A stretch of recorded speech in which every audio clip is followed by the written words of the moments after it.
Hello everybody and welcome to Time Traveler's Coin Exchange. Tonight we're going to have an episode of The Coin Vault Has Opened. It looks like it will be episode 50. I've got two rolls for tonight, so we'll probably go about an hour and a half. One of the rolls here, it had E on the top, so I believe they are kind of error coins or coins that I thought were errors when going through these coins. Probably with the light on here will help us see the coins a little bit better. But so basically, these are coins that between the last 10 and 20 years ago, I was roll hunting, going through coin rolls and bags, and these are ones that I thought might be errors or I thought had something kind of cool going on with them. Some of them have turned out to be errors, some of them have turned out not to be errors.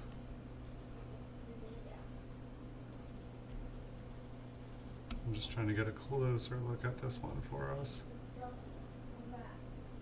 So this looks like, a very deteriorated die. I don't believe it's an error, it's a die that was used way too much. And it looks like maybe a die chip a piece like metal just got kind of hammered in there.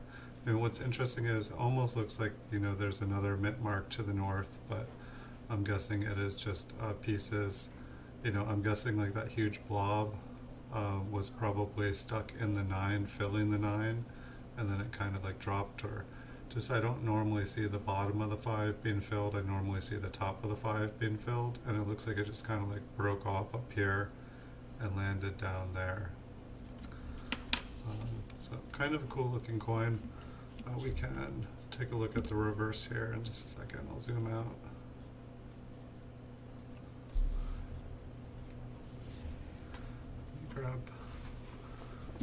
So we'll probably go through the coins at about this level here. None of these coins are, at least in this roll, I don't think are going to be coins that we'd be getting graded. So it's not as much about the detail and amount of luster left on the coins. These were mostly pulled out of circulated bags.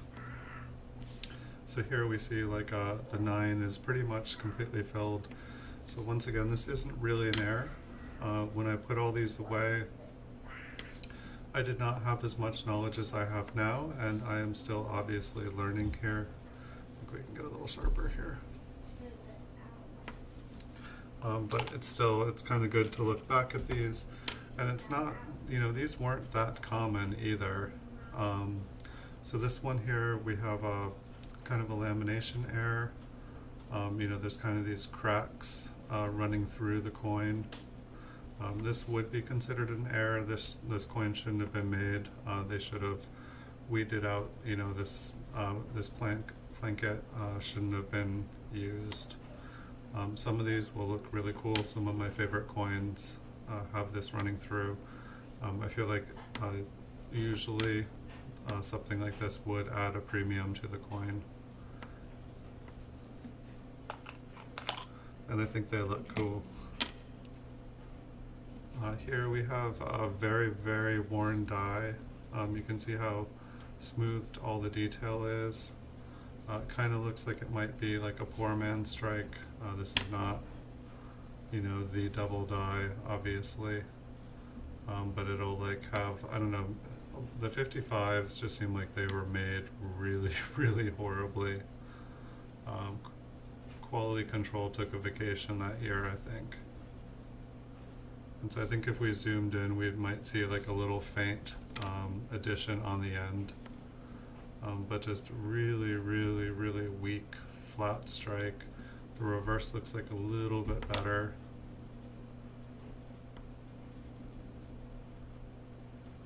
Kind of an interesting looking one just because it's, it's in really good condition. I mean, it was probably AU, but it was so flat. It's like, I just loved these when I was going through coins. Like I thought, oh, this is an amazing error, but it's just a hunk of metal. It's like this almost looks more like a die chip than a worn die. Like the rest of the die looks pretty, you know, sharp, like you can read everything pretty nicely. You know, I don't know. I mean, the 9 looks like it might be partially filled there as well. We're missing half the mint mark due to it. If that was a die chip, I feel like that's more of an error, but I believe it was.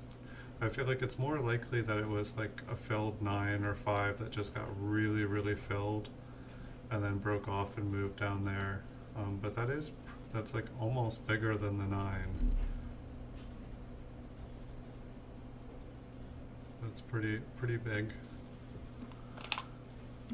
That one beat the first one we were looking at. This one has a lamination error, just kind of running up. I have one of these that I really, really, really love. The lamination error just goes like right out Lincoln's nose and he looks like Pinocchio. If you guys have seen all of the episodes, I think I actually have the coins in right over here, because I was determined if I found it. That was one of the reasons I started doing this, was trying to find all these coins I used to have. But some of the lamination errors get really cool. Here, let me see if these are the coins. I'll just do a flashback here. I believe these are. So yeah, I think I named this one Cyclops, so it's like a lamination error, and there's just like a big chunk kind of going. It looks like Lincoln is like blasting a laser beam out of his eye.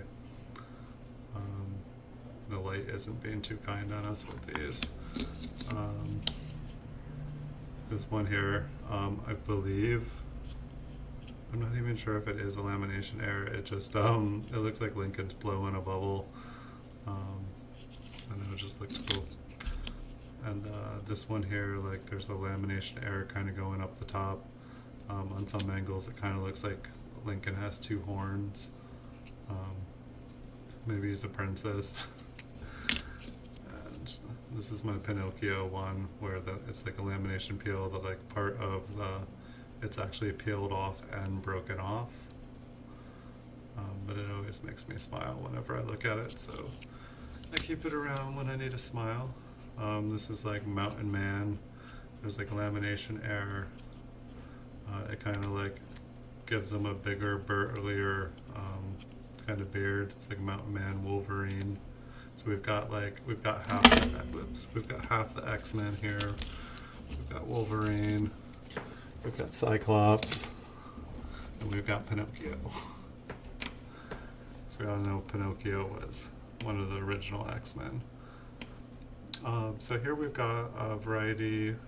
It's a Liberty error. It's kind of a minor one, but it's like between the B and the E there's kind of extra metal. You know, it kind of gives the impression of an eye being there. We'll probably see a couple. We'll probably see one that's a little bit fuller, and that, you know, it's just kind of like the full eye. Like last night when we were looking through these, we were kind of able to see like full range of them, from like, you know, like kind of very well done to like, you know, just barely. Gosh, what is going on with that 4? You guys see this? Look at the 4. I want to see this one like closer up. It's just kind of hilarious. Look at that. I mean, it's just, I imagine it's just a really worn die and it got stretched out, but it's like, I've never seen a 4 that's longer than it is wider. Or I'm sorry, it's wider than it is high. Like that is a 4, people. Look at that sucker. It's probably the same up here. It's like super long U.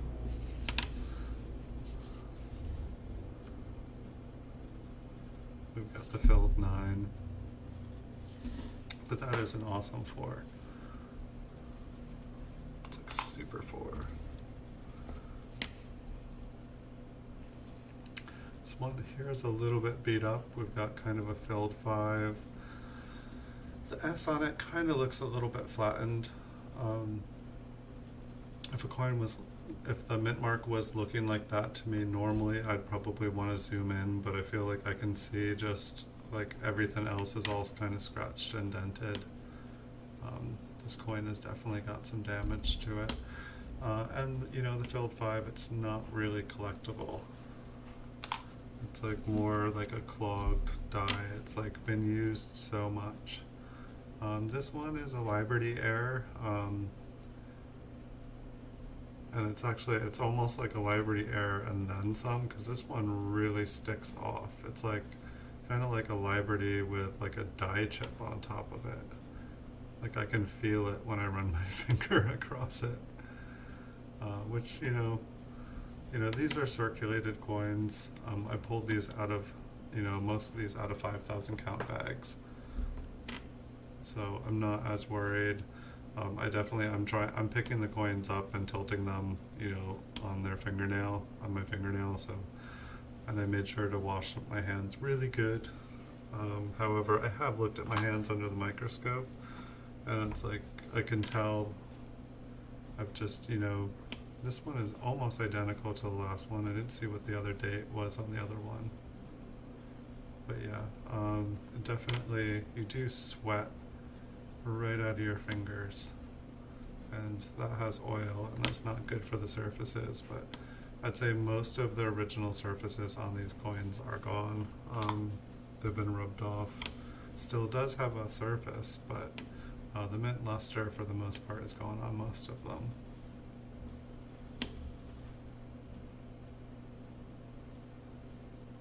And if I ever start going through like BU rolls and stuff like that, I will. This one's got kind of a filled B. Nothing to write home to mom about. Here we have a 1955. I feel like this coin must be damaged here. I mean, you can see like kind of like abrasion and stuff to it. The rim is basically missing and flat. I'm having a hard time picking this up because the rim is so thin. I don't know if this was like a washing machine or how it kind of became flattened, but this doesn't look like, to me it doesn't look like this is how it left the mint. It looks like it had a rim and something has happened to it. It's like sometimes I will find ones like this and it will seem like that's how they left the mint. It's like I have ones like this that are just like half the thickness of a normal coin. Sometimes like a third the thickness. This one looks almost AU. Or almost uncirculated, but it probably AU here. What is going on with it? Kind of a weak strike on America and United States. The rest of the coin is very well struck. And I'm not seeing anything else really. I don't know, like there's almost like a shadow on the 4. But I don't think that there is any doubling there. Thin looks little rim. I'm guessing that I saw that the reverse kind of had a weak strike. Weak strikes used to be something that I thought was special about a coin. And now I know a little bit different. This appears to be a 51D. It appears to have kind of the look of a coin from the teens, which is kind of unusual. Like, I mean, this really, really looks like about as old as this looks like 50 years too worn. This one must have gone back with a time traveler and like had an extra run. It happens. This one looks like a Liberty. Nice AU coin. Maybe a little rim damage up next to N.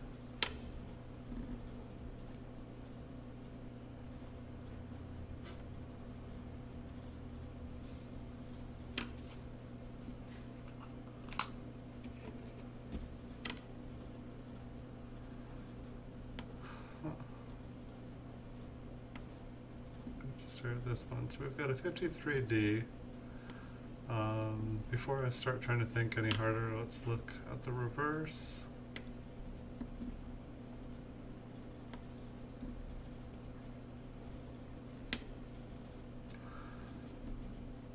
Some of that is just environmental. Those are on opposite sides. It's like you can see what kind of looks like doubling around it, but I believe it is whatever, you know, it almost looks like liquid or something pooled on here and then kind of dried up. It's like all these like lines and stuff I do not think are part of an error. I think that it's just deposits of something. Like it almost looks toned when I look down on it. Like this whitish stuff is like really kind of brightish pinky blue. I don't know, it almost like makes me think it's like some sort of like salt, or like it was like an ocean coin very briefly in time. It was under the sea. I don't think that there's anything going.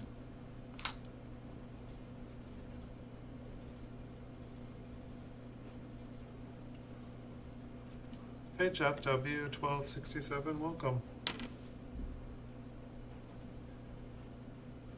If it's not found in Herbert's mint error book, you can assume that it's not a mint error. Yeah, I didn't think it was. I haven't seen Herbert's book. I'll have to check that one out. Thanks. I've been trying to read as many books as I can. This one here, it looks like it's damaged. It looks like it got crushed and the bottom of the 6 just got pushed out there. Looks like a couple scratches on the date. I'm guessing whatever did this to the rim up here. It just seems like there's a bunch, you know, it's like parts of the coin look very clean and nice. However, the rim here is very kind of interesting here. This is one thing that I haven't figured out what this is. Like when the reverse, instead of the rim coming up, the rim actually goes down and it drops if it's like off center, or if it's a broad strike, or how that happens. But I always find that kind of interesting.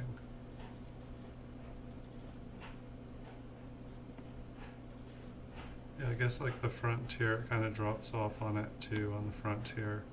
And maybe that explains some of this.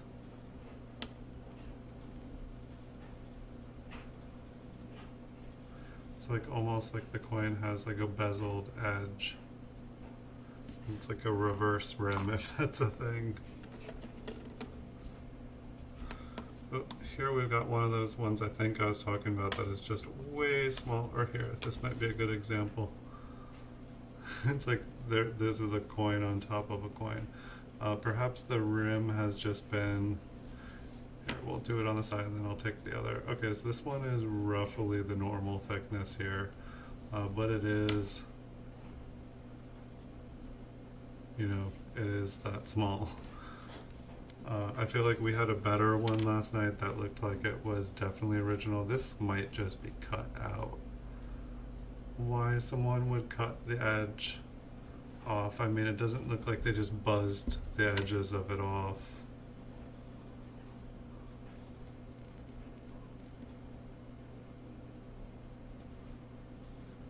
Just trying to see if we can get a look at the edge of it. And people do have time. I can see someone just like, you know, bored filing the edge of something off just for funds.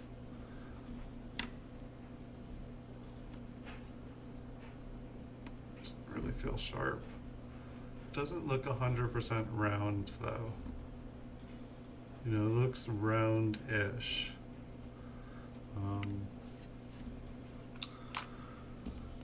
I think that one was man-made.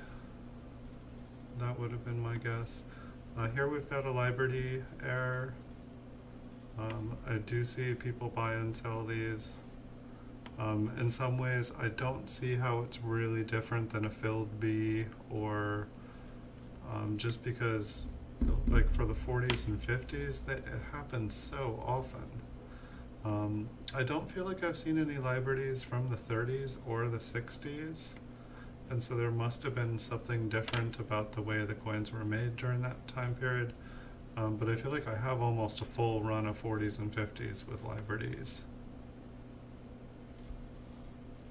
But people definitely seem to collect them.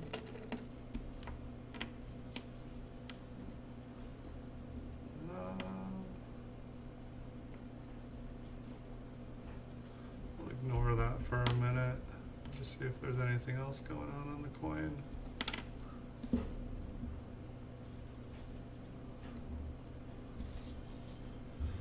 Take a closer look here. I think the coin just got, the rim got smushed. I think it's just damage. It kind of looks like there is like a cleave mark on the rim. And so these, I put these away like 10, 20 years ago, just not knowing what stuff was. And I know more now.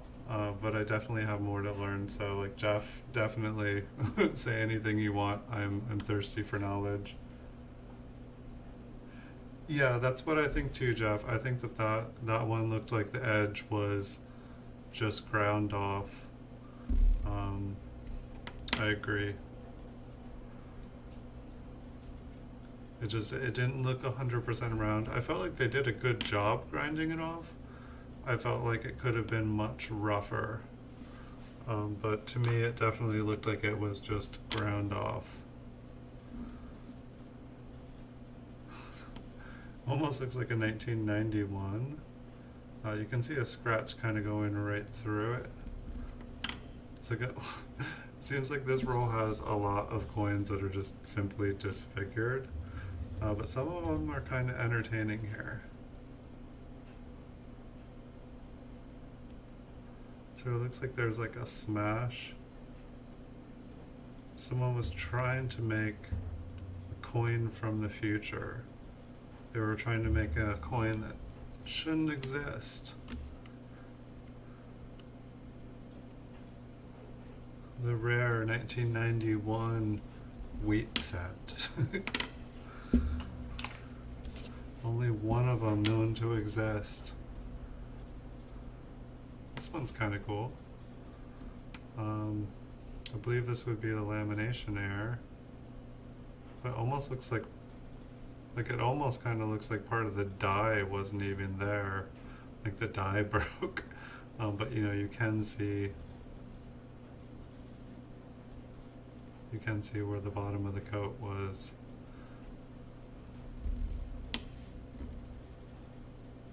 And it's like it almost looks like a die chip.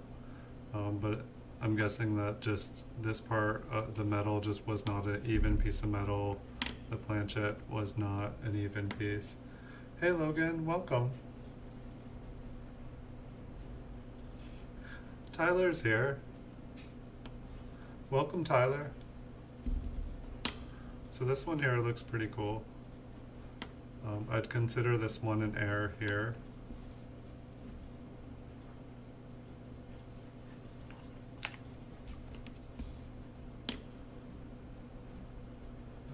Next up, we've got dead spider legs. Definitely not an error. We've got underneath the dead spider legs, we have looks like a partial Liberty error. I can try, give me 1 second. See, I just, it should be kinder on me now. I was using a different browser, and whenever I would try to access YouTube here,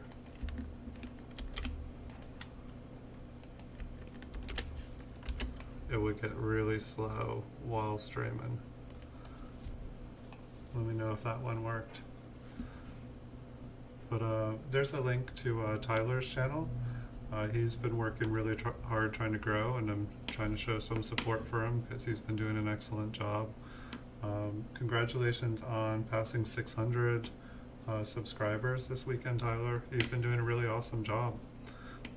You've grown faster in 1 month, I think, than anyone else I've seen on YouTube. So good job. You should feel very proud of yourself.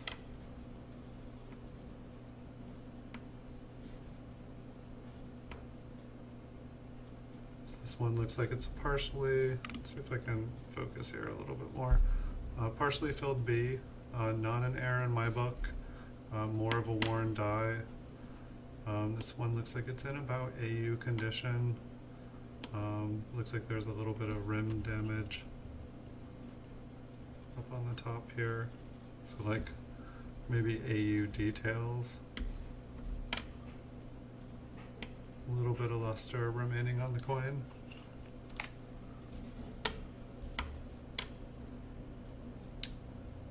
Looks like partially filled B on this one.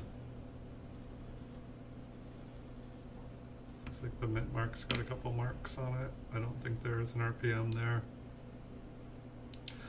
I guess it never hurts to check. It's like coins in here that I don't see anything obvious on. Yeah, like this is an interesting one. It's like a Liberty error, and then it's like really, really, really faint. It's like a smashed Liberty.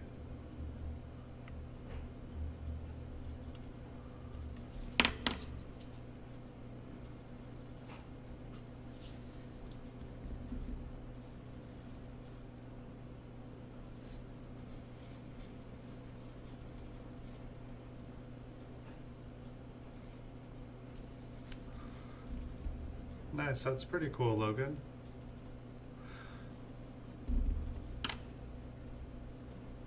That definitely would be useful. It's kind of like old school, when you were making videos, you just like paused it and then restarted it and it would all come out a solid. Yeah, I definitely was good, Jeff, at like spotting lamination errors of all different types. Had a beautiful cud last night. It kind of looked like, the cud looked like a dolphin or like a shark or something, like just its back with like a fin coming up just like on the edge down at the bottom here. A really beautiful looking one. It's like usually the cuds just kind of look like a blob on the edge of extra metal, but that one just had, I haven't seen many cuds with character. That might make a good YouTube channel. Cuds with character. What the? Cool. I thought it was a diamond at first. Like I thought someone just like drew the shape of a diamond here. But this looks like it was a thin piece of metal. Like I would say a lamination error, but this looks like a thin piece, unless it's just a piece of tape. That'd be hilarious. I think there was like a thin piece of metal and it's like a struck through.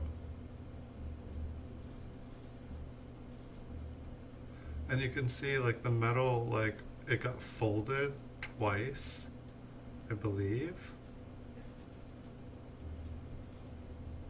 I'm just trying to think in my head how this happened. Yeah, I guess like it looks like it got folded twice, and maybe I should. Yeah, no, there's definitely not a piece of tape on there. I feel like I've just seen things and I've been like, oh, that's an error. And then, oh wait, no, there's a piece of tape. Because I could totally see how this would look like a piece of tape.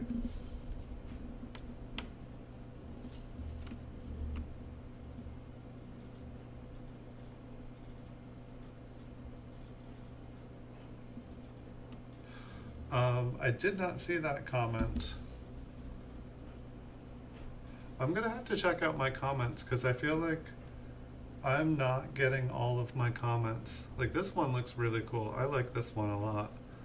Not only is it an error, but it's kind of an error that has, I think this would be considered a struck through error. But I will see your audio kept cutting out. I almost feel like I remember something, or you asking about it.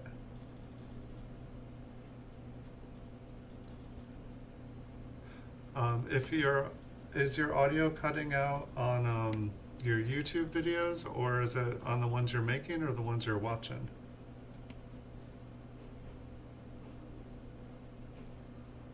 But this one is cool. I like this one a lot. Almost looks like, I don't know if this is in somehow relation to what was going on. It could be rim damage here, but it almost looks like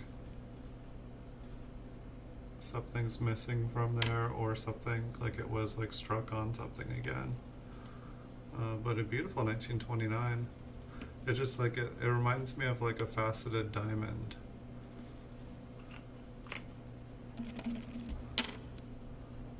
We'll see if we can beat that one in this roll. Looks like partially filled 9. It's just got a little extra metal on here.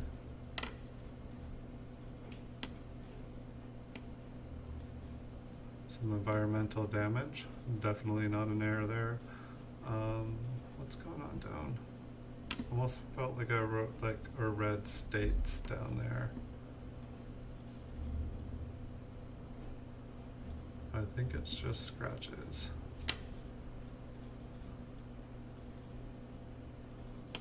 Is there anything else going on? I'm not seeing anything.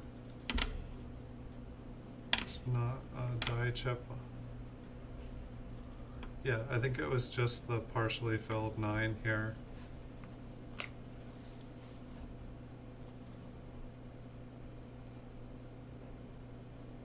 Huh. That has got to be hard, Logan. Like, I would be covering that all the time. So here we have a partially filled 5. Not an error. Just a really, really overused die that started to build up stuff that should not be there.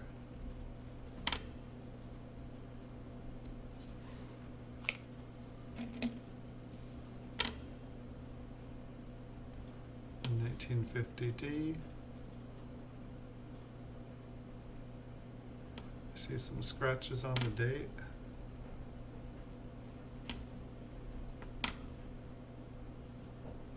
Almost looks like a Liberty, and like there's a little extra something in there, but I think it's just a scratch. I give this one a pass. I say I must have been tired when I found that one. Partially filled 5.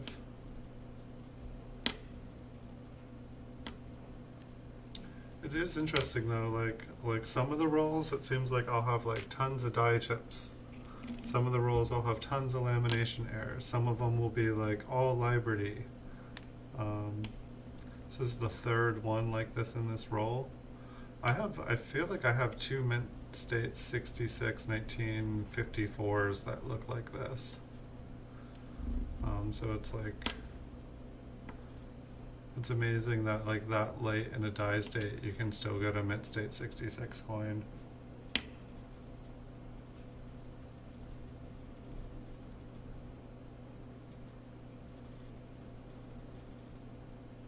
Yeah, I think that other one was a strike through, Jeff, too. That would be my guess, is just like a thin piece of metal. I mean, it looked too thick to be like a piece of tape or a piece of paper, and the fact that like the folds where it folded over, there was like that added depth or like a line. I feel like it had to have been a piece of metal.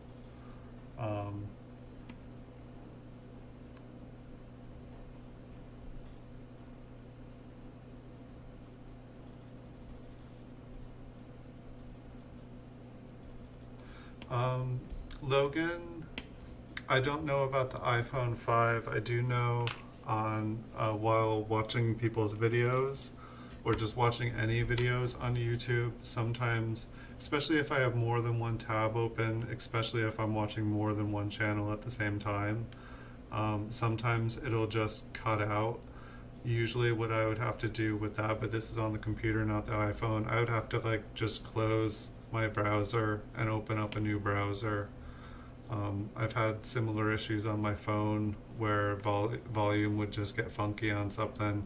I'd have to turn off. Sometimes I even had to turn off the phone and turn it back on for like audio to reset. I think on a phone it can be very much the same as a computer where like the sound card just crashes. And so if this is an ongoing problem and it works sometimes and not other times, I would try just restarting your phone. If you're using it a lot to watch YouTube videos and to make YouTube videos, you're putting a lot of stress on your phone, and so sometimes it just needs a reset. Sometimes it needs just a good thwap. um, I've definitely fixed electronics doing that before. Looks like a very minor library error here.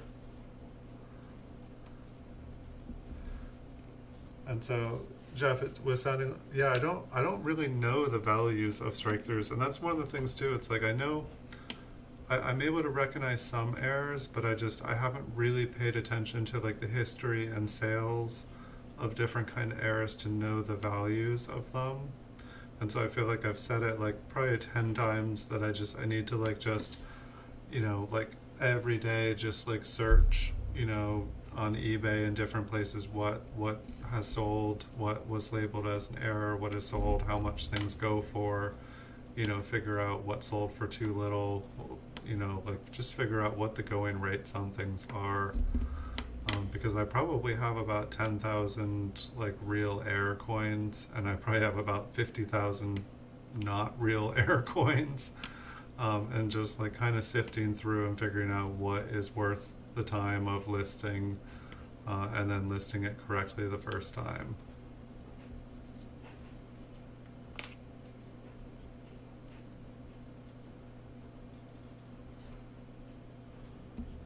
And I'm not familiar with that phone. I'm sorry, my friend.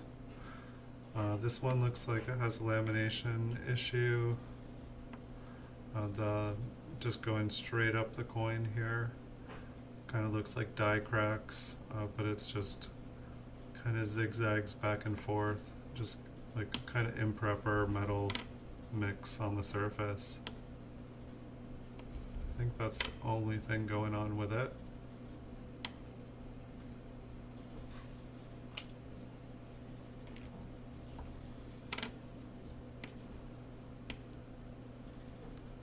Yeah, I usually run at least a few years behind on technology. I mean, even my computer now is a couple years old. It's just, I found when you buy stuff like right as it comes out, it is riddled with errors. Like the platforms, everything is like barely functional. They just race to put these things out. And so I give things a little bit of time. The money comes way down on it. The operating systems, just everything is more stable. They figured out all the bugs and errors with the different phone or computer, and things work better. I'm also hesitant to like change what I know. When you once you like get going good on something, like I probably won't upgrade this Alienware. It looks like a die crack down here on the bottom of the wheat.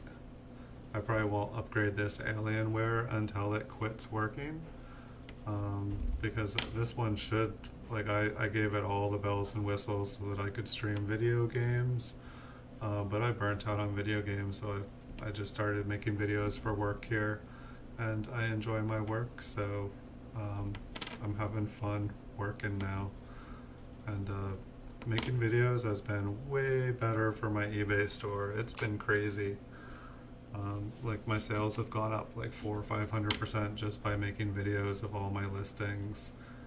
If any of you guys sell on eBay, I highly recommend making videos of your listings.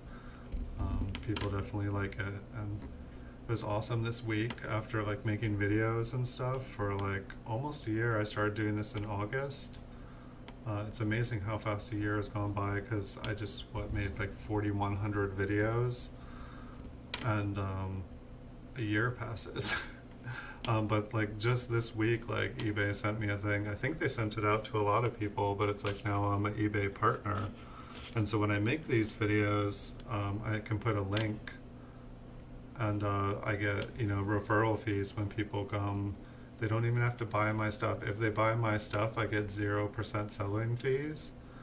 and if they click through my link and go and buy something from someone else, I get a referral fee or referral credit, or I get a bonus.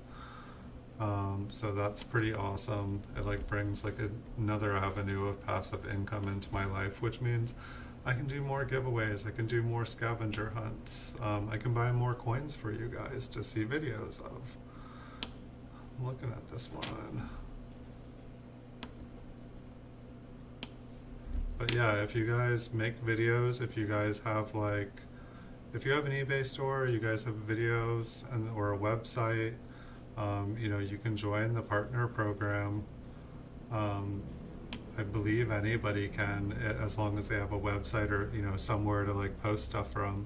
But it's like, I don't even have to post my stuff. Like, I was almost like, wow, I don't have to buy and sell my own coins. I could just link to really good deals. Like, I could go and find the best deals of the day, and like then like how, you know, be like, hey, I could buy these, but like I want you guys to buy these. You can make some money off of them. And I could like create a whole channel on like helping people make money and become successful, and then I would make money at the same time, and I wouldn't have to buy or sell anything.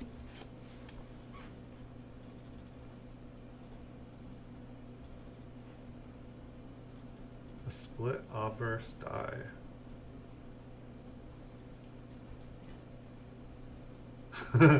Well, I'd say it doesn't matter if it's worth it. If you love it and it tickles you, then yeah.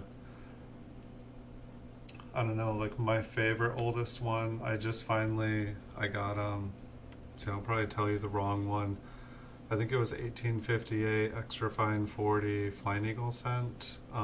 Maybe it was the 1857, but it's the DDO with like the double die.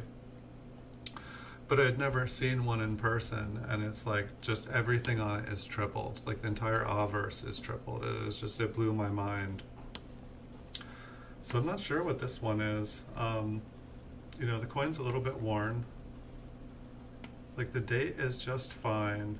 I mean, maybe it's a lamination error. It's just, to me, it's interesting how this whole part here looks like it's missing here. I mean, maybe it's a lamination error up here, and then it's damaged down here. Maybe it's a lamination error and a planchet flaw. I'm not 100% sure.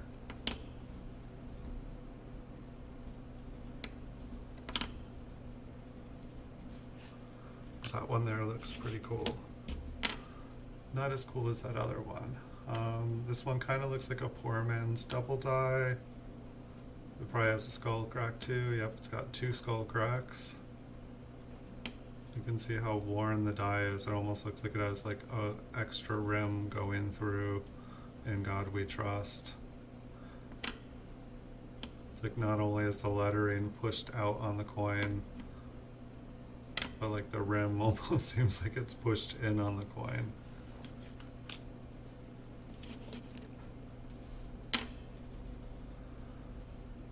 This one looks like a planchet flaw. It looks like there was just like a piece of metal missing, and Liberty is just struck right through it.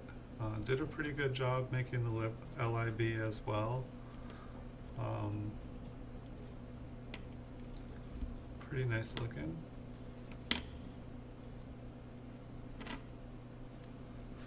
I think it looks like we're less than 10 coins to the end of this roll. I fill the containers till they're full just so that they don't move around. So sometimes I'm assuming that most of the rolls are a little over 50, because I feel like when I buy, especially older wheat cents, usually there'll be like a little piece. Like when I buy solid date rolls, there would be like a little something padding in there so they didn't shake around. Just the coins are more worn and get thin.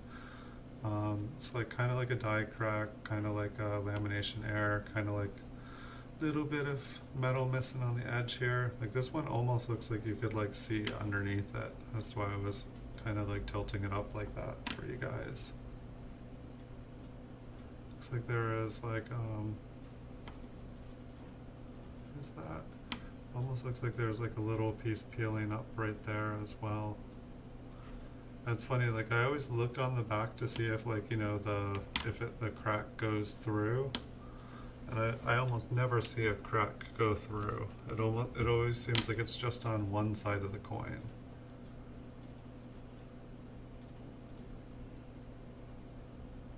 And it almost looks like there's like something below the five. It's kind of like a clogged die. We'll see if there's anything else going on in this coin. But I think, oh, there's a partial Liberty error. Maybe that's what I'm seeing. But that's not what a 1955. It's a D as well. It just kind of looked like I don't know, the top of the five looked like it had like two, like, but instead of it being on top, it was on the inside.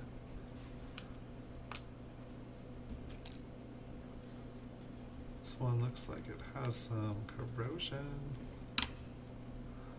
Corrosion on the front and back.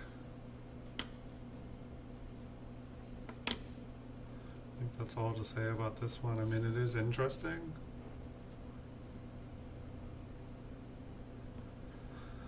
It's almost like, could it have been struck on that? But I don't think so. I mean, I think the darkness, I mean, maybe it was melted. Here we have filled 9. It's kind of like a, I don't know, maybe like an extra fine coin.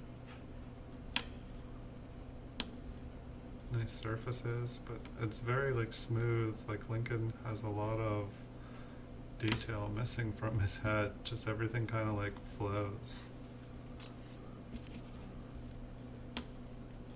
Eek.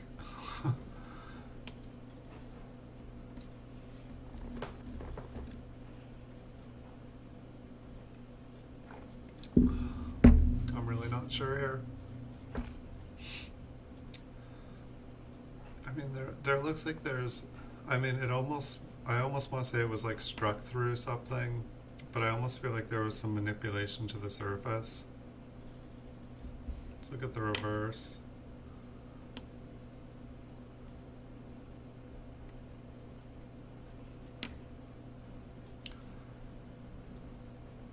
Like the surface just seems manipulated.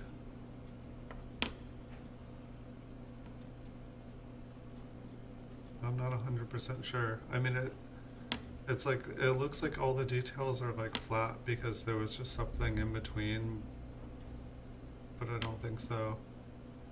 I mean, like, I don't think it's been struck through grease or anything like that. I feel like something happened to the coin, and I don't know the story, but I think something happened to that coin. 57D. Tell me your story.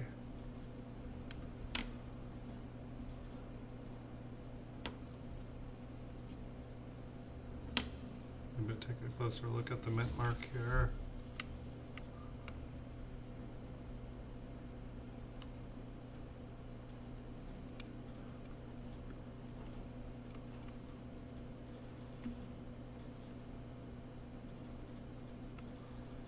Oh, you've got some green stuff on you, huh?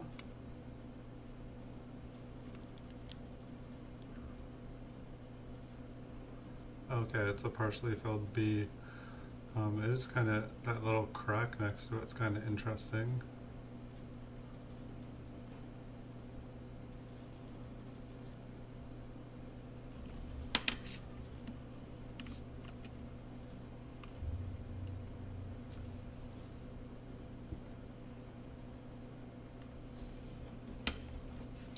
It's fascinating. Not sure why I didn't see that up close. This one's got a Liberty, very smooth Liberty.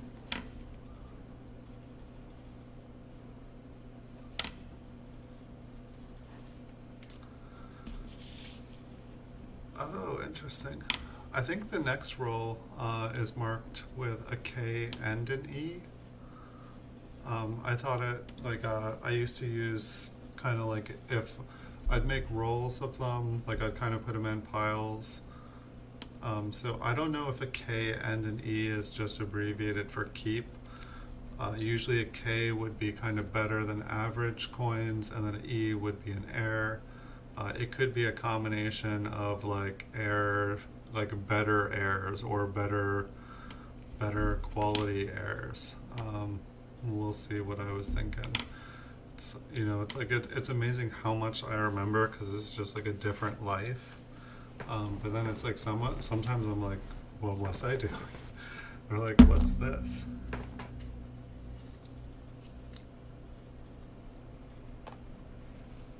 Yeah, that one.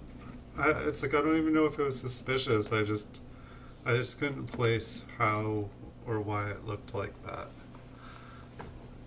All right. I don't. I feel like I maybe see like one or two rare coins or I'm sorry, redder coins in here.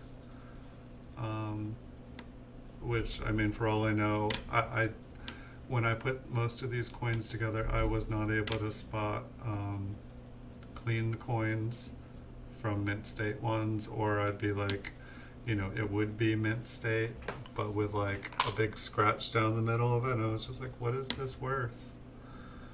Um, I'm kind of, here we have like a weak O, which is something I used to collect, thinking that it was, kind of an error, like it was um, kind of an improper strike, but no, it's a weak strike. Um, so there could be errors, or what I thought were errors in here. 50S.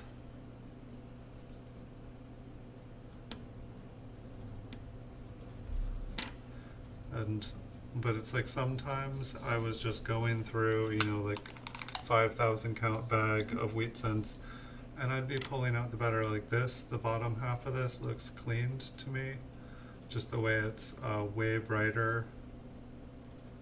It doesn't look like a kind of toning. It's like sometimes I look at these coins and it's like someone might not have even meant to clean a coin. Like some of their ketchup could have fallen on the coin. Gosh, it's getting so dirty back here. And I'm not actually, have all these been 53 S's? We'll have to keep an eye here for a second.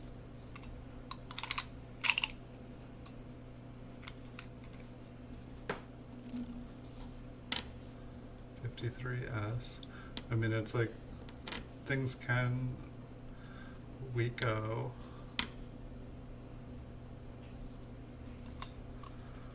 It's like I'd be going through solid date rolls. I would be, dividing 5,000 count. Like I used to make solid date rolls.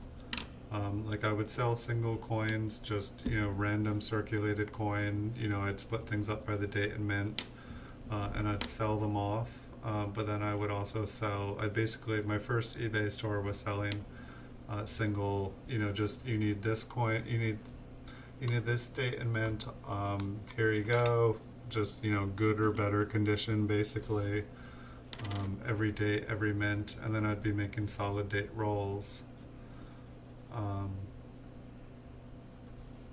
And so, like, I'd be like stacking things up.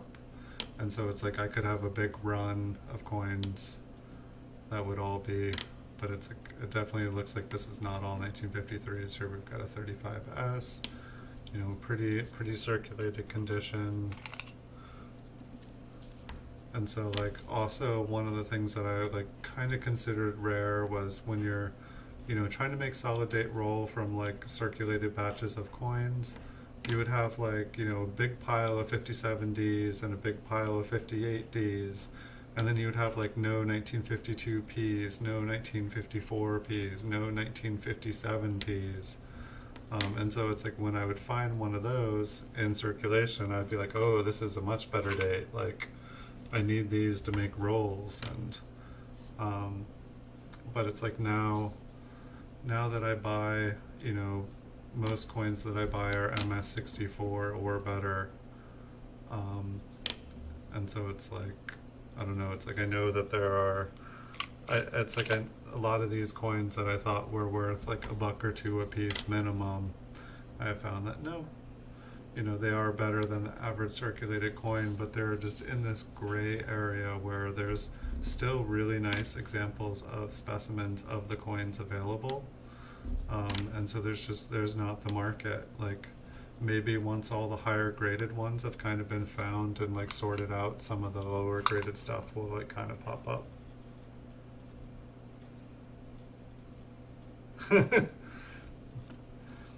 That's cool, Logan.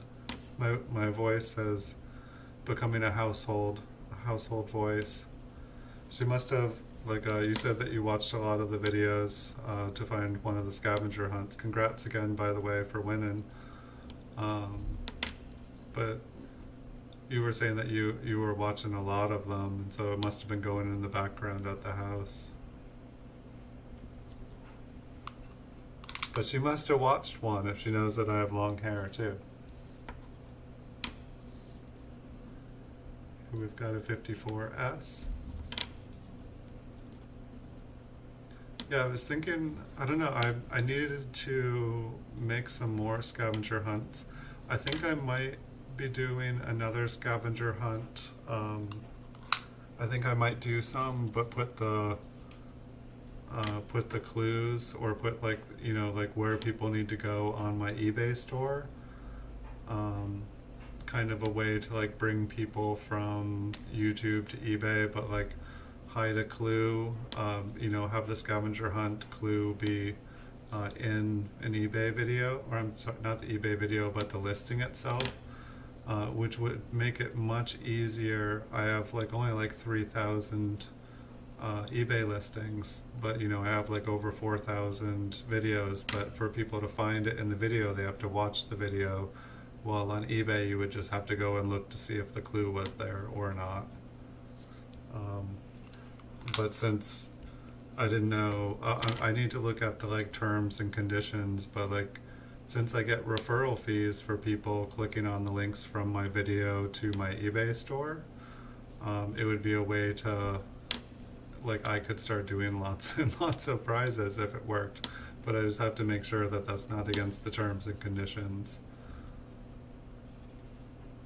Like, make sure that it says, oh yeah, you can't have people clicking over thinking they're gonna win a prize.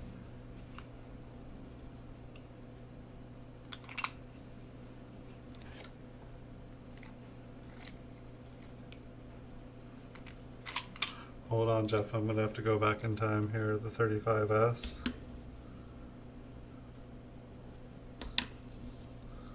36S. 54.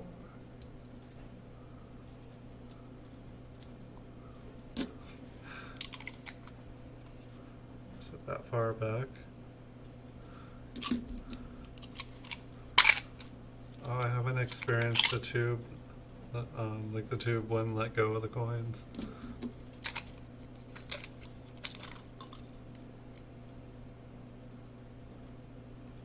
I'm just trying to find the one you're talking about so I can see. Because that does sound interesting. I must have been chatting away. Alright, here's the 30. I think there was only one.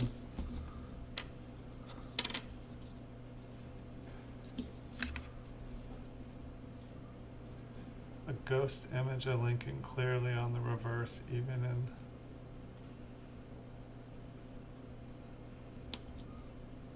I want to see this.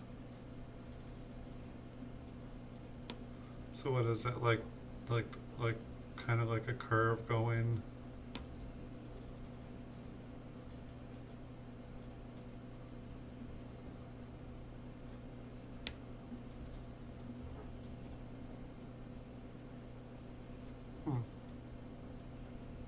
I hadn't noticed that. What is that called?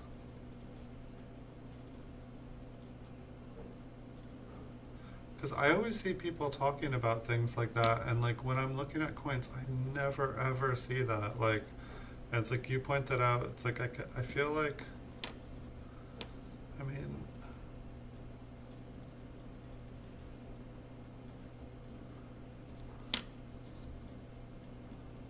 it's like I kind of see it.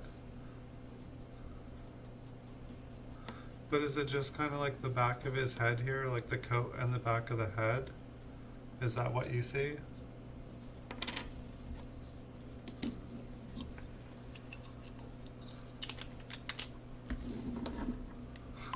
And watch, there was a second 35 as in the roll. You're like, no, not that one. What are you talking about?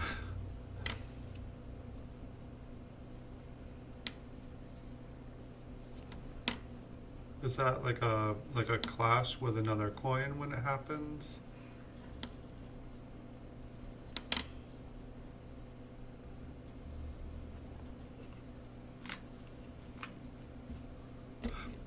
Yeah, it seems like a lot of people, like, I don't know, maybe I should check out the other scavenger hunts, because it seems like in the beginning there was a bunch of people looking. Like, I could tell there was a bunch of people looking, because I could see, like, you know, the views and stuff. And people were finding them. But then it seemed like everybody just kind of gave up. So I was like, oh, there must be easier ones other places. But I figured that, you know, if there was like 20 people looking, people would find everything in less than an hour. That was kind of where I was coming from. I thought more people, like, and I didn't want to like just have somebody find it in the first 5 minutes every time. But it's like, you know, if 100 people were all looking for 5 minutes, that works. I just wanted to make it like fun, make it a little bit competitive.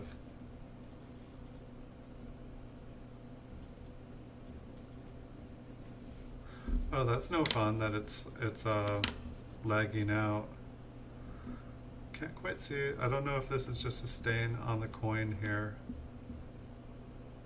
Kind of looks like it's just a stain.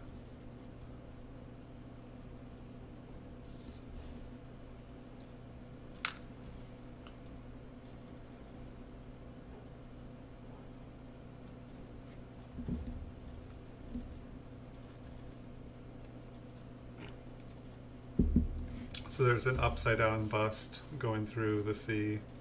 Okay. I can definitely look for that in the future. Having like the C on the N and United as markers, that will definitely help.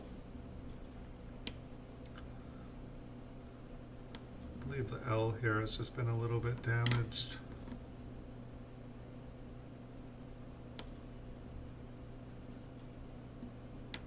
Now I'm going to be looking at that part on like a ton of coins.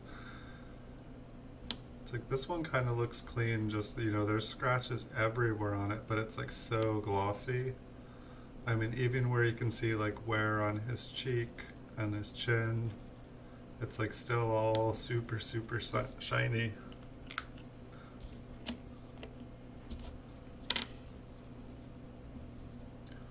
Some rim damage there, the bottom, cleaned.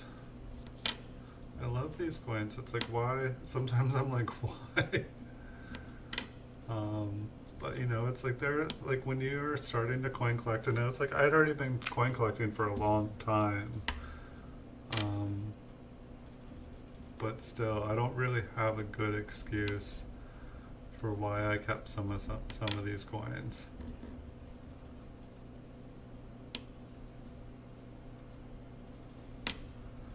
It's like probably I should be sorting them out when I'm making these videos, but then I would just have more and more and more piles and more stuff separated. It's like I think what I'm going to do, since like half the point of this series is to kind of go through and evaluate and see what I have, I think possibly what I'm gonna do is like once I've like gone through all of the raw coins, I think I might just do like, you know, like try to figure out how to like sell like the entire coin vault. You know, like every single heir, every single coin, for better or for worse. And people that are interested can go and watch the series and basically see every single coin in this that's in it. You know, they can take as much time as they want to look, and it can just sit on eBay or for purchase on YouTube. So like super worn die here. Looks like, you know, pieces of metal were building up and filling into the dates, and then it just kind of like fell out and then got stuck there. But I guess, yeah, that's part of it. It's like, you know, I've kind of moved on since doing all this roll searching, and I want to do roll searching again. I just told myself I want to find homes for all the coins that I've found roll hunting so far. I want to find homes for it all before I start roll hunting again.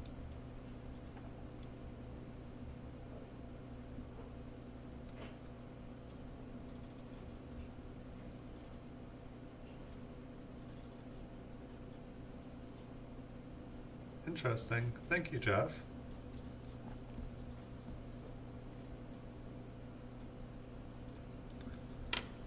This one is definitely better than average circulated. I mean, I think I bought like a couple MS66 1939S's this weekend.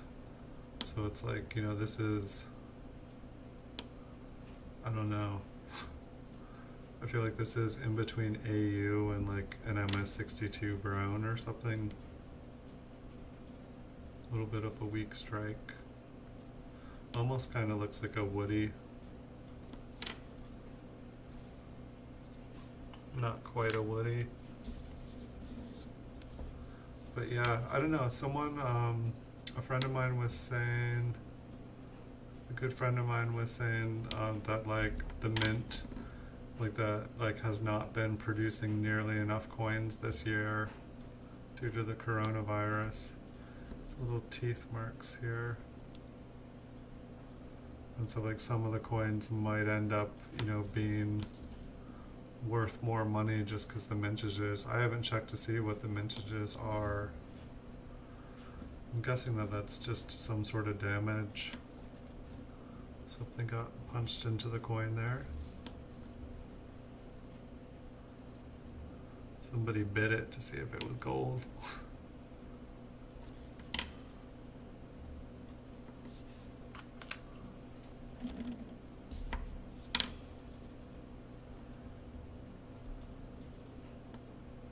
I believe that is a scratch there. Other than the scratch, almost looked like an AU or a brown coin. There's definitely some wear, so I would say it is not uncirculated. Definitely had some scratches. Once again, not uncirculated. I'm getting excited, like with the eBay partner program, I've been having to like change all my links. And so literally since last Monday when I got accepted, I just like finally got over 2,000 of my 3,000 coins up on eBay.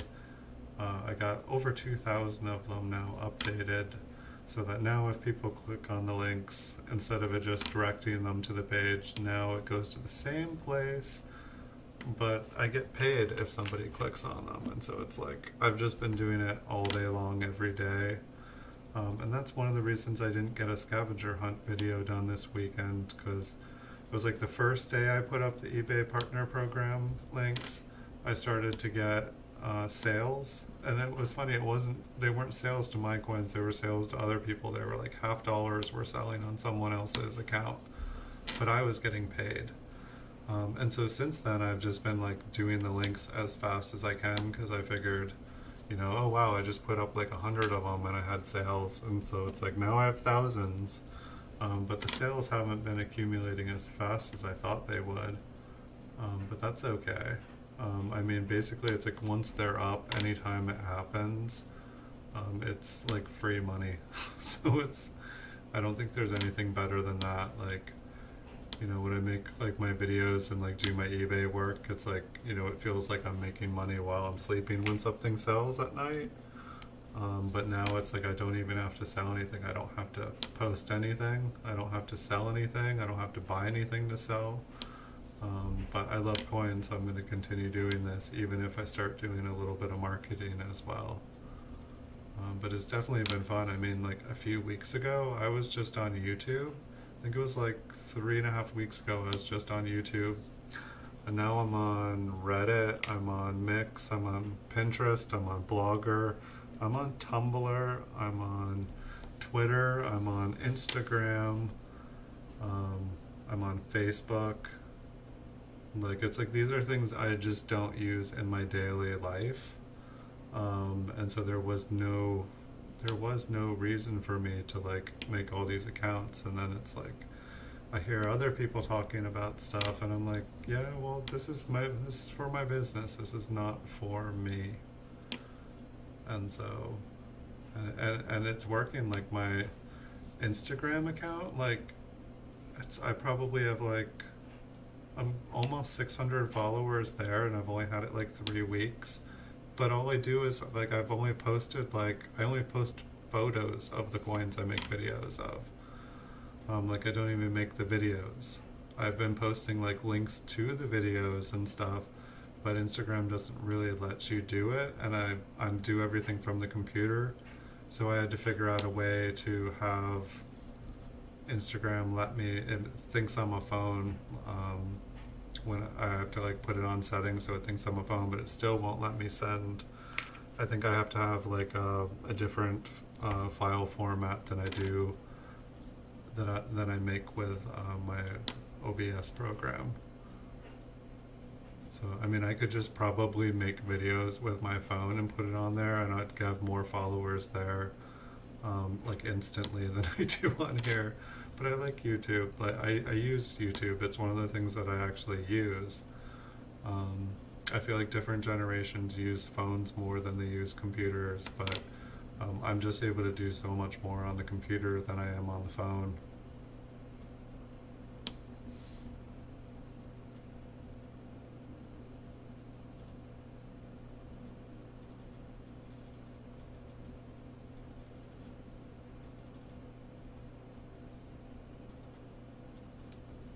That's interesting. Yeah, I've definitely noticed, like, I pretty much only buy graded coins by PCGS these days, Jeff. It's just, for me, when I buy a coin, I'm able to sell it 10 times easier. You know, I definitely pay more by getting it already graded, but I'm able to sell it for more than I paid for it. And I'm able to sell it easy, and it's easy to keep track of my purchases. But yeah, I've definitely noticed some interesting, things, and it always made me wonder, like, why with this one that's got like a beautiful, beautiful strike and looks like an early strike, why is it the same price as this one that's like all dull? Um, but yeah, I think you have a good point there. And there's probably a lot of people that do realize that as well. This one had a really nice back. I mean, it's a brown coin. Like, there's a little bit of red to it, but I mean, I guess it's like the only other coins that I do buy. Like, I buy coins by the Mintzello, like kind of like 50 Mintzellos, just because I've been trying to get to the point where I'm able to start grading. So I've just been trying to look at a lot more raw coins that have the least amount of problems. I know that the Mintzello doesn't mean that it's going to be a good coin, but then it's like it doesn't have fingerprints on it, hopefully, even though I found that out to not be true. This one's got a little bit of toning on it. Not, I don't know, it kind of looks silvery. It almost looks like it's been cleaned. And then I buy Mintzellos, and I buy early proof coins in their Mintzellos. I was buying like circulated flying eagles for a long time, but I've kind of taken a pause on that. I do bet on them still, um, but not as heavily. I found that like PCGS coins, I'm able to make money off of a lot easier. As far as a business, it just makes things simpler, buying and selling. It's like I guess it's just like with circulated coins, it's like, there'll be 10,000 coins on eBay in a category of the same date and mint. But then you go to ones that are certified, and there's like only 10 to 20. And when people are trying to like fill their PCGS registry set, it's like so much easier. I've just, maybe it's a niche for me that I've found. There's plenty of other people doing it. I always try to encourage other people doing it, responsibly anyway. But I guess the way I feel about it is like the more people who kind of like are in the market the same as I do. The healthier the market is, the more collectors, the more competition. It's like anybody who wants to do what I do to make money, like this is what I do for my job. This is like my job right here. Making videos like this is more for fun, but it's just, you know, selling PCGS graded coins. I'm happy to show anybody exactly how I do it, where I buy the stuff, how I sell it, how I make videos of the stuff, just, you know, anything. If someone's trying to do the same thing, I will answer questions. Like, I've made some videos in the past. I need to organize them in my channel, and I need to make some new ones. But it's like, I'd love to get a bunch more people kind of doing the same thing I'm doing, because there's more coins than I can buy in a week, and I just watch, it kills me. I see all these like awesome coins go by, and I wish I could buy them all, but I can't. And so it's like I have to watch them going by.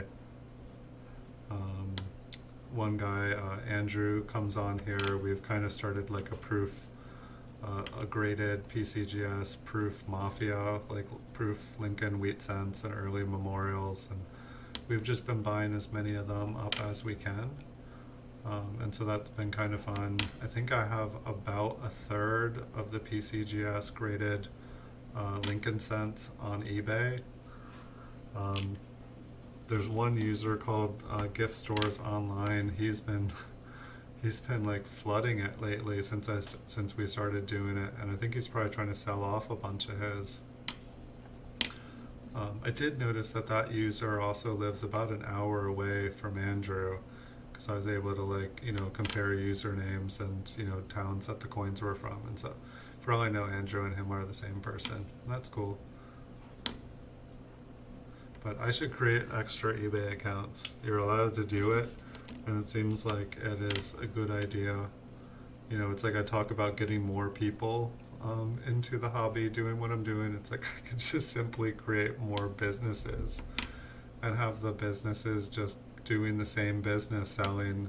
You know, when you have like 10 businesses on eBay all doing the same thing, it complements each other. It's like, oh, this one sells for $9.99, this one sells for $10.99, this one sells for $11.99. I'll buy the $9.99 one. It's the same coin. Kind of hilarious. But it's like, you know, you give people an option, and it's like what bigger businesses do. Like there's something like, I think it's called like,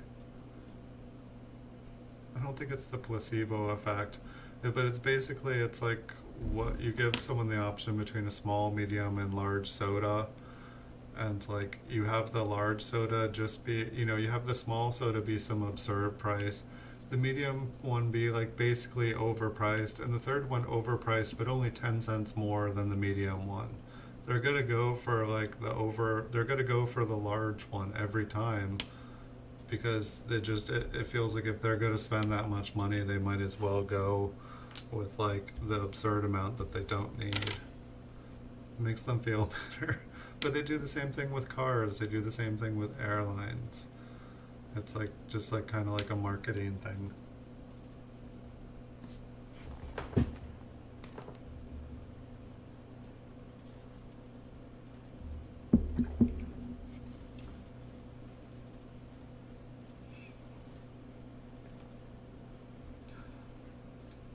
So that it was an early die state of 1939S.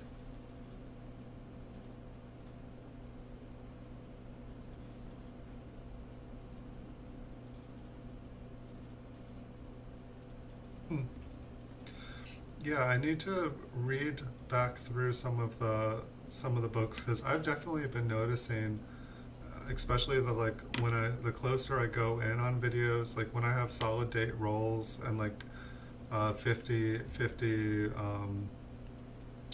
mint cellos, all of the same date and mint, and I'm going in up close, it's like I'm starting to notice all the differences in the details and all of the changes in the details, and it's really, really cool. Yeah, I need to kind of like catalog everything in my brain, like make a timeline of when and what changes happened when.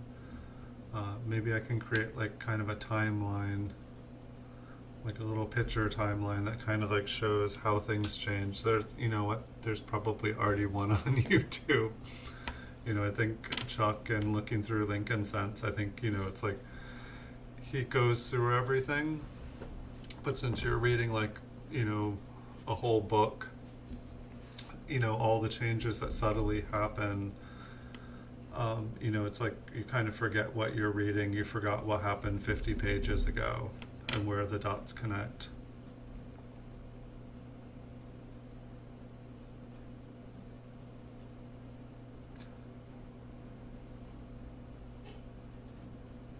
Yeah, the 1968s definitely look horrible.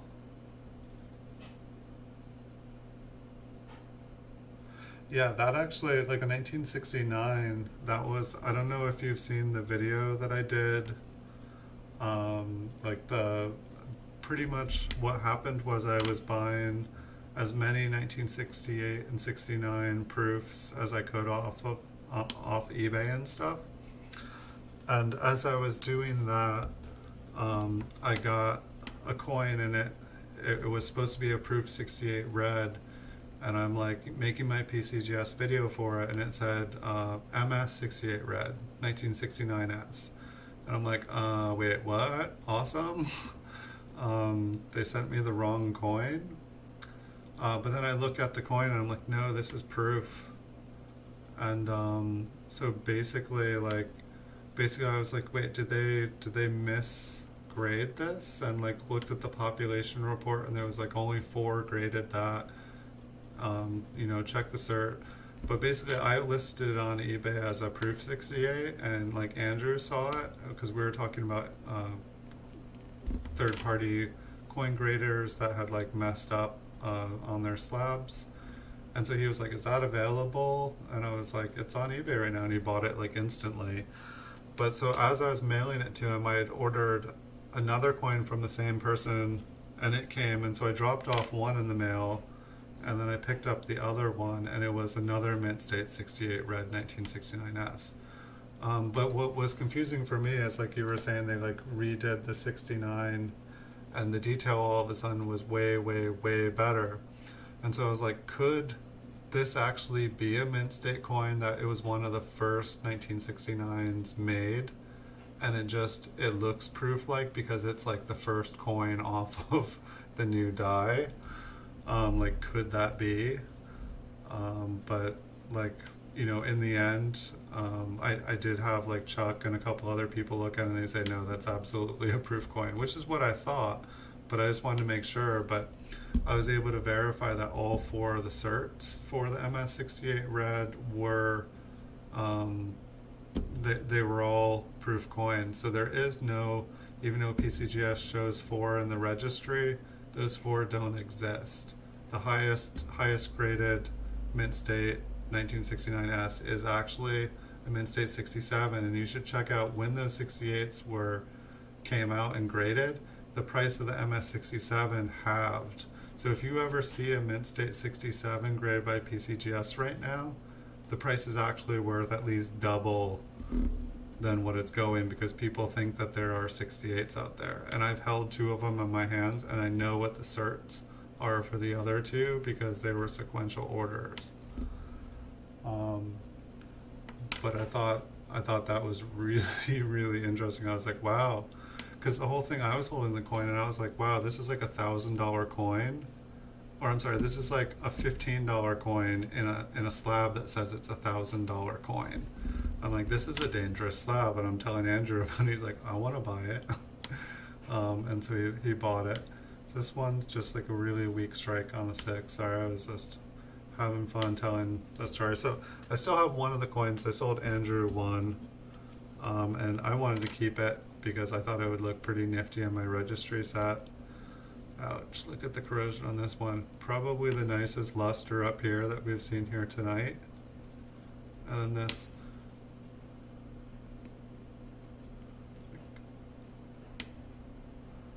I almost feel like I shouldn't even store this one with the other ones.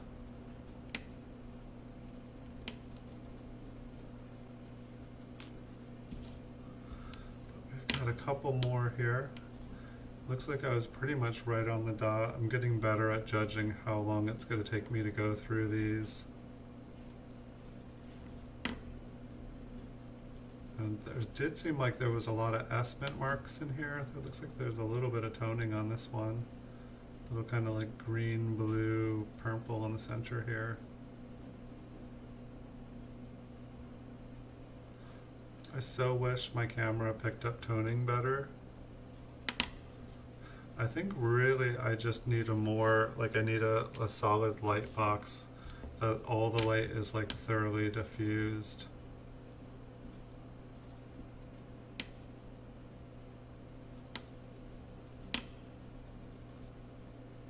But yeah, the coins, the 1969s look so much better. And it's interesting too because like I have so many 1968, 1968 S's that are graded mint state 66. And like you were saying, the detail, like it was like the end, like it was the end of the Obverse Master Hub. And the detail is so awful. And the quality of the coins is so awful. And then in 1969, all of a sudden it becomes so much better. There really is a lot of difference in details. But it's like, I guess, I don't know, like, I'm not really sure. So I guess like every kind of coin in some ways are graded different. Like it seems like some of the 1968 S's that I have graded in mint state 66, a lot of them I can't see with like the amount of detail that's left on the coin, with how weak the strike is and how mangled the coin looks, that it's like an MS66. This one looks like it's been cleaned.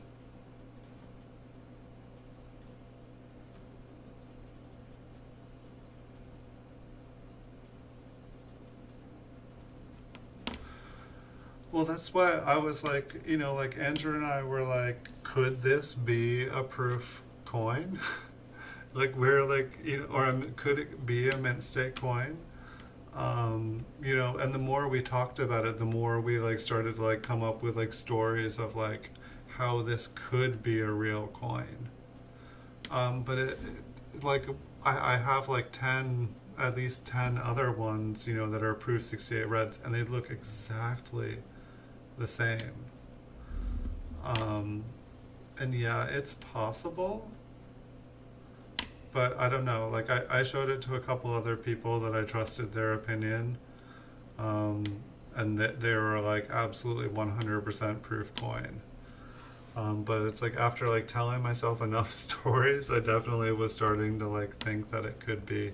And I've seen proof-like coins. I've seen coins that have like, proof-like appearance. But they don't look proof. They just, they kind of have, they exhibit qualities of a proof coin, or areas of the coin are proof-like. But the coin itself doesn't just look like a proof coin.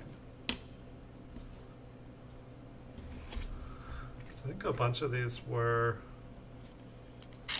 whoops, did I just lose one? Nope.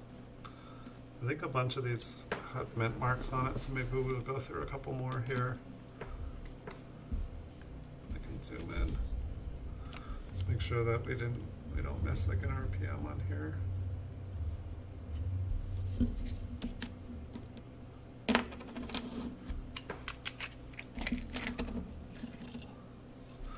Why not?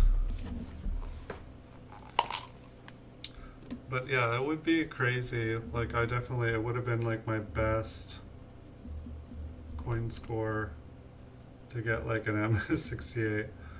It was like funny too, because when I got it, the first thing I was like, wait, like how am I gonna resell this coin in a PCGS slab that's like improperly, it's like sometimes I'll get one that's like a, it'll say it's like a D instead of an S or something. But when a coin says it's like, mint state instead of proof, like it's kind of hard to like sell a coin like that.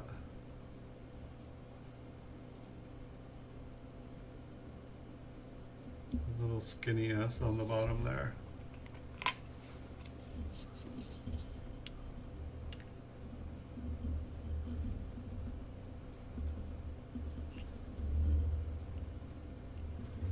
it's definitely harder to zoom in all the way. It's like I'm trying to hold them in a way that I'm, not just like thumbing them.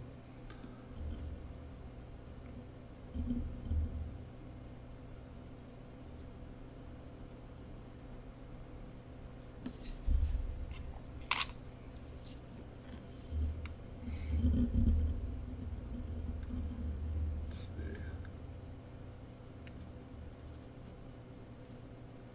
Yeah, I definitely find looking, well, on one, it's easier to like focus and line up the coin when I have it on, when I have it in a flip or it's still in its Mincello. Wow, look at the corrosion on that. It's like crystallized. If it wasn't so horrible, it almost looks pretty. It's like crystalline copper. It's like snowflakes. That was like that super, super corroded one.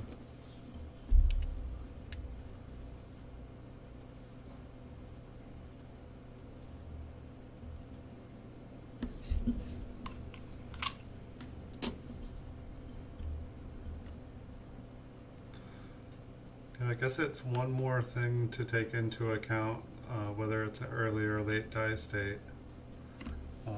It's amazing, like with coin collecting, like how many. Sorry, this roll got jammed. Just how many different things there are to think about. It's definitely like a hobby. Like it's like the more you know, the more answers to questions you find. It's like one of those hobbies where like when you find more answers, it only makes more questions. It's like it can pretty much go as deep. It's like literally like people like spend their entire lives trying to learn everything. And like, they collect all this information and then it allows someone else to like just take it to the next level and like it's just crazy. It's like when I was putting all these coins away like between like 10 and 20 years ago, like it's like I figured like at some point I was gonna know all the answers to this. And it's like the more I know, like just the more I learn I don't know. It's just really kind of funny.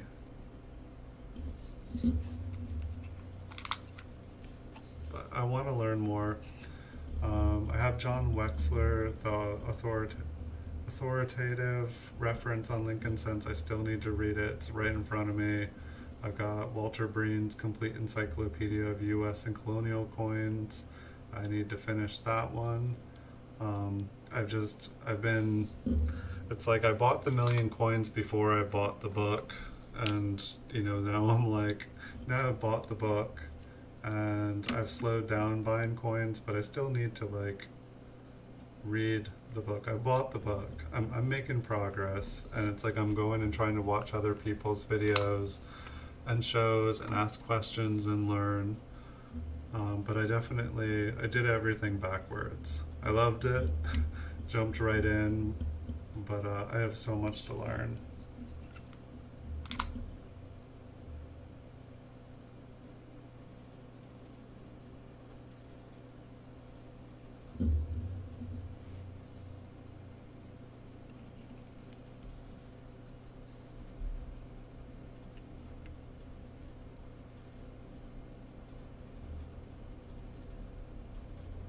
This one kind of looks interesting here.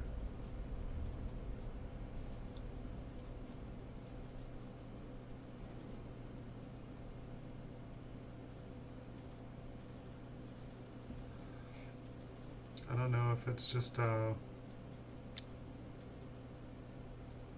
don't really see, I see a little bit of machine doubling, and like it's like, like the lettering here isn't very fine and crisp, and that kind of matches the mint mark, but like the bottom serif there and on the right, it looks interesting to me.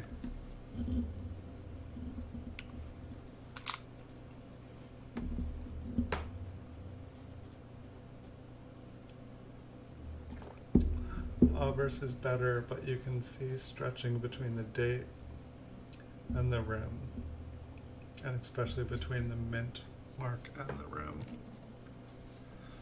Yeah, I've definitely noticed. It's like I'm able to see that kind of stretching. Like I used to think that that stretching was like, oh, look, it's like, it's extended, it's doubling, it's like, this is an error. I kept a lot of coins like that. A lot. This one kind of reminds me of the other one we were looking at.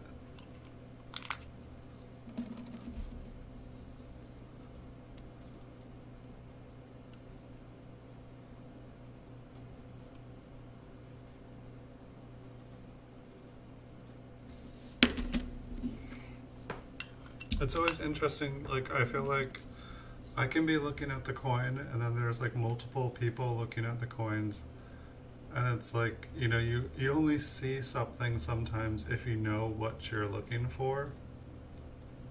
And it's just interesting to like how people will be able to see different things in the same coin.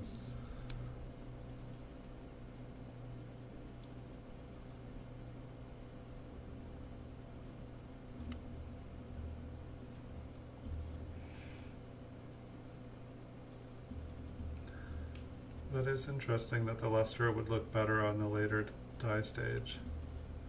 I mean, yeah, I guess sometimes like it's like the luster will look smoother, it'll flow more, or it's just everything is kind of like flat, and it seems like it looks prettier sometimes. But I can definitely see how it would look nicer sometimes.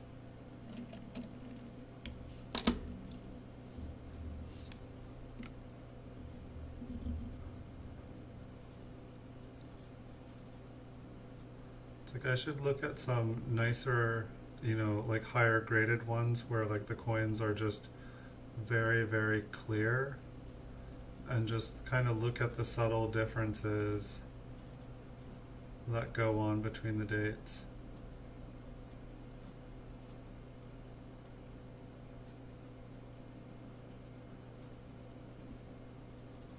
So you can see like little raised areas under the top serif, and on the inside above the serif and the middle section there.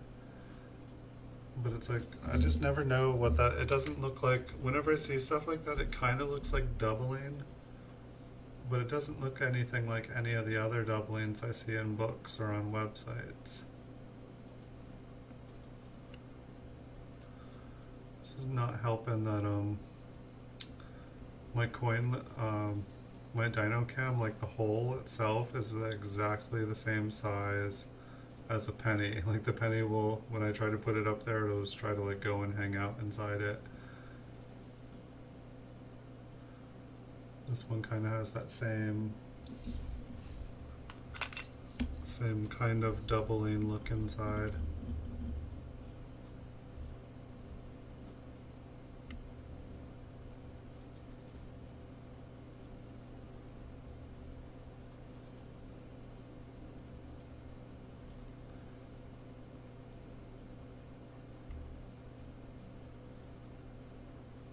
It's like I want to say that's just grime inside. The 4 kind of has the same look.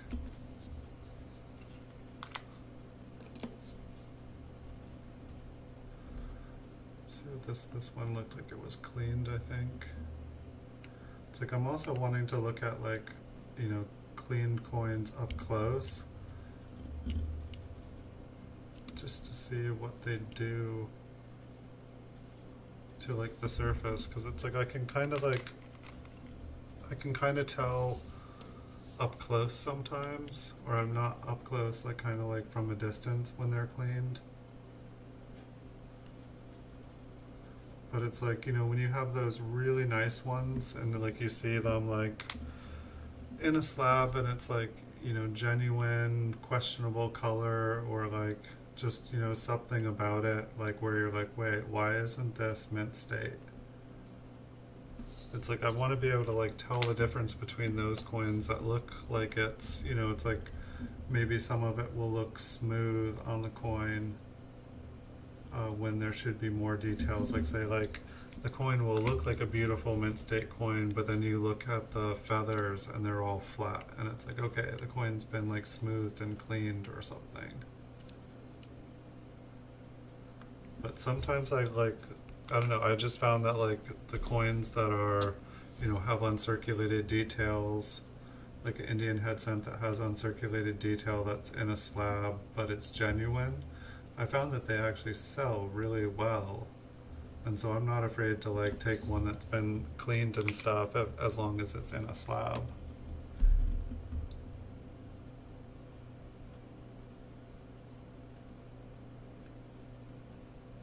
Huh.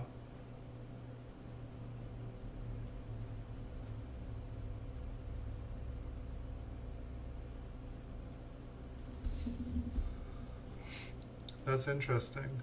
I mean, that was like one of the theories that Andrew and I were talking about with the 1969 S that was supposedly mint state.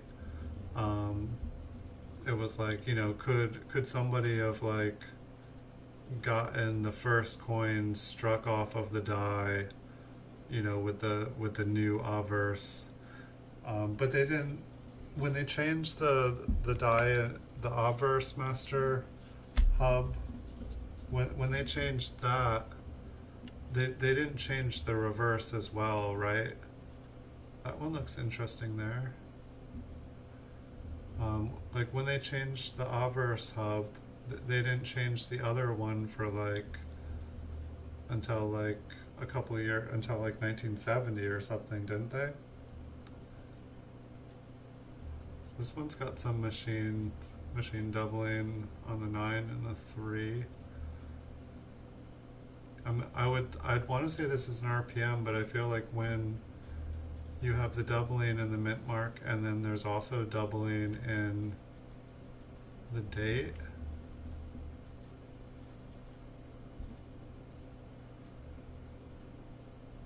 that it like doesn't count or something.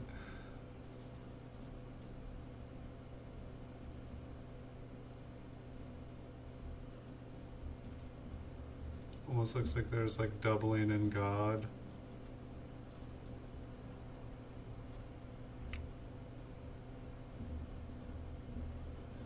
Check out Liberty.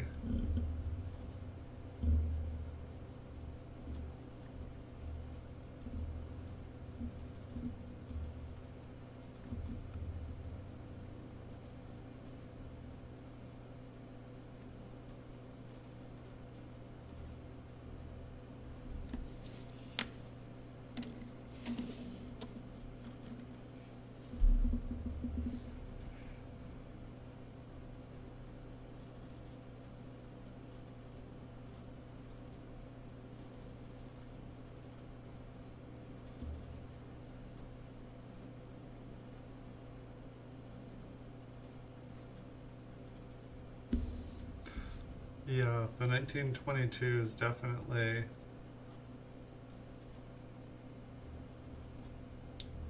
They definitely seem like they are on a grading scale of all their own, like, I don't know, like to even have, like, it seems like if you have one with like a strong reverse, it's like that just like makes it worth money right there, because like it seems like they did a horrible job.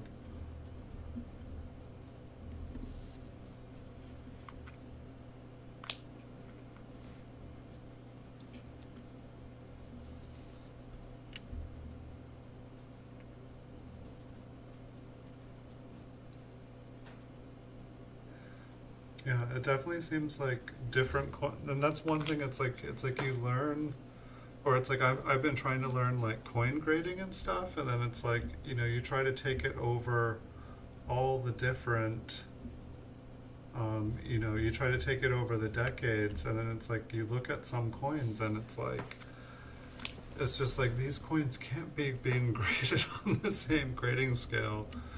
But I feel like it's like the 1922 it's like definitely on a different grading scale, because like I feel like there wouldn't be any, you know, gradable coins, or they would all be like super super low.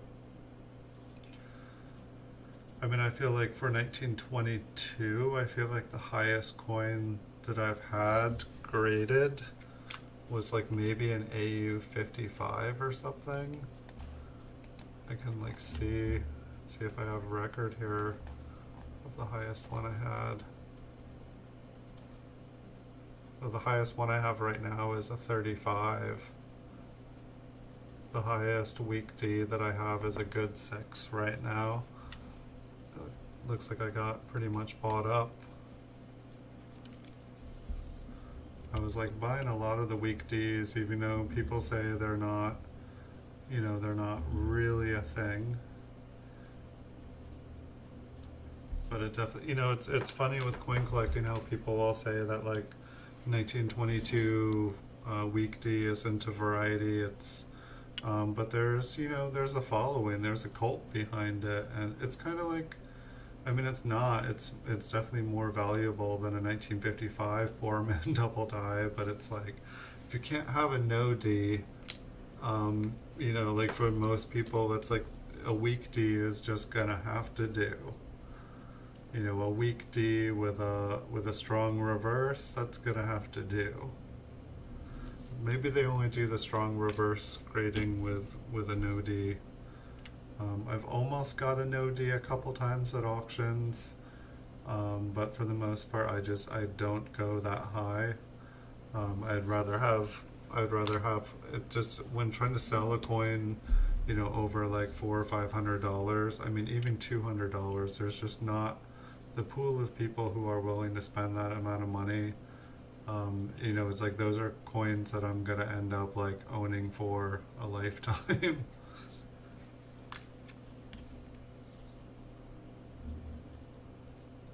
Not that I wouldn't want to own them. Like in the last like couple months, I've been picking up a lot of key date coins, and it's been funny. Just this last weekend, finally, all of a sudden, people started to like buy a bunch of the key date coins that I had bought. But I was like, wow, what's going on with the key date market? Is everybody just selling them for some quick money because it's a pandemic? But it's nice to see people, you know, buying them out on me now because I was like starting to be like, is there something I don't know? I know that everything right now is risky and no one knows anything.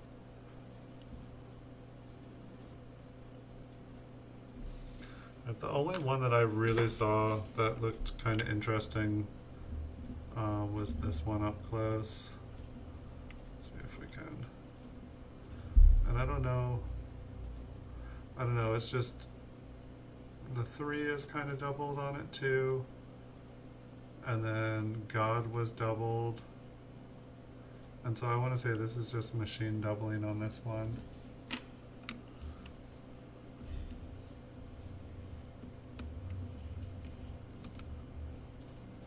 Find focus.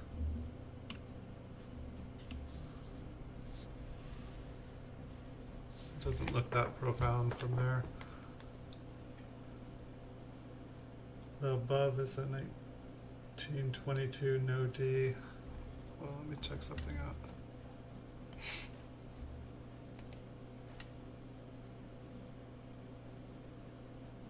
Okay, I just wanted to make sure it wasn't showing me. The above is a 1922 no D with a weak reverse.